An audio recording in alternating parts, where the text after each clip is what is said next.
This is the plaintiff, Souza Khan. He says he entered into an agreement to buy the defendant's house and also the furniture. He gave the defendant $2,000 in cash for the furniture, and then a little while later, she decided she didn't want to sell the house. Now, for some odd reason, the defendant is refusing to return his $2,150 for the furniture, which she also refuses to give him. So he's suing. This is the defendant, Janine. She says the plaintiff began to play games with the purchase of her house, and the deal fell through. The sale of the furniture had nothing to do with the house sale. She isn't returning this man's money, and she thinks the judge is going to find 100% in her favor today in court. She's accused of sticking to her guns. All parties, please raise your right hand. Welcome back to the People's Court. Next case in the docket. The plaintiff made a deal to buy the defendant's house and gave her $2,000 for furniture. But the defendant canceled the deal and kept the $2,000. The defendant says the plaintiff got shady, so the deal fell through and she's keeping the cash. It's the case of so far, not so good. Thank you, Douglas. You're welcome, ma'am. Yes, sir. Mr. Souza Khan, you are suing Janine. You've asked us not to mention your last name for $2,150 that you say you are out as a result of her backing out of selling you a home and its furniture. Tell me what happened. In June, around June 2nd week, I started looking for the house. My daughter is turned 10. She wants her own room. I have a 2-bedroom house. She wants her own room. And my wife is a breast cancer survivor. And she wished to move out from the house because she got a lot of memory at that house. Okay. And we started looking, and this is sale by owner. I have to go directly. I go a couple of times, then I go again with my wife. Okay, you don't have to give me tiny little details like that. So you decide you want to buy her house. How much was the asking price? $540,000. Okay, and do you end up coming to terms with her on buying the house? We settled down $510, and the price for, she said, if you buy the house, you have to take the furniture. Then I said, how much is total? And then we negotiate with the price is $750 for the furniture. $750? $7,500. Okay, so you agreed on $510, and then you agree to buy the furniture because according to you, she tells you you have to? She said, you buy the furniture, then I can sell you the house in this price, $510. Otherwise, you have to pay $520. And then what happens? Then I paid $2,000 cash she received, and then she signed one of the paper. Can I see what she signed? Did you have a realtor? No. You didn't have a realtor, she didn't have a realtor, so did you go to a lawyer to draw up the paperwork for the sale? Can I see that also? All right, well, what happens? Okay, after that, she mad at me because we make the inspection, the house, and then there's a $17,000 I need to fix it, and she doesn't gonna do it. Then she said, okay, you're gonna either take as it is, and otherwise deal is canceled. All right, so why won't you return his $2,000? First of all, Your Honor, I'll tell you the truth. He came to my home. I did not say it was a requirement for him to buy the furniture with my house. I wanted to sell my furniture originally for $30,000 and broke it in half to $15,000.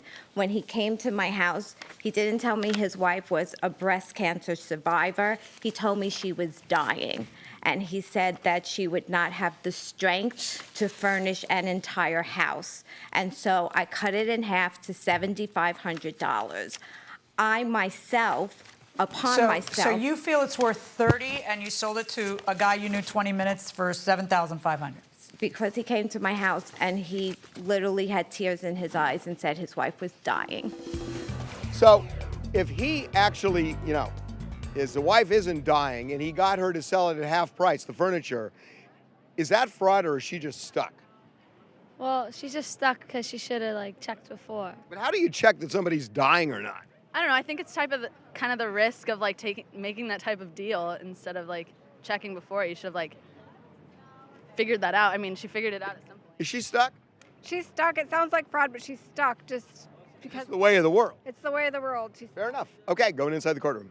Okay. So we came to an agreement that I would sell him all the furniture for $7,500. He would have to give me $2,000 and another $2,000 in a couple of days. Why because didn't the closing take place? the closing did not take place because there was no satisfying Mr. Khan.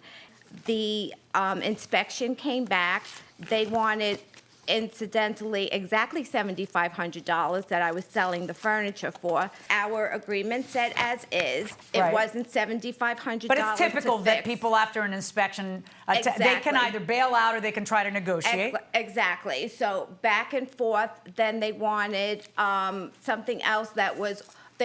He had agreed to pay another $2,000. I was going to have an estate sale. All right. He appears to be acknowledging that he was supposed to do that, but that Right. once the attorneys got involved, they suggested that was not the best idea. Right. As it turns out, that was smart. Because what ends up happening is at some point you get frustrated and you say, I'm not selling you the house. Right. Okay. It is not happening. I will not budge another penny. This is his way of getting the furniture for free. Blah, blah, blah. The contract is as is, which you also have a right to do. If he doesn't want the house, let him walk away. I will give him what I think $2,000 worth of furniture is, and he can do what he wants with it. Did you do that? Okay. Yes or no?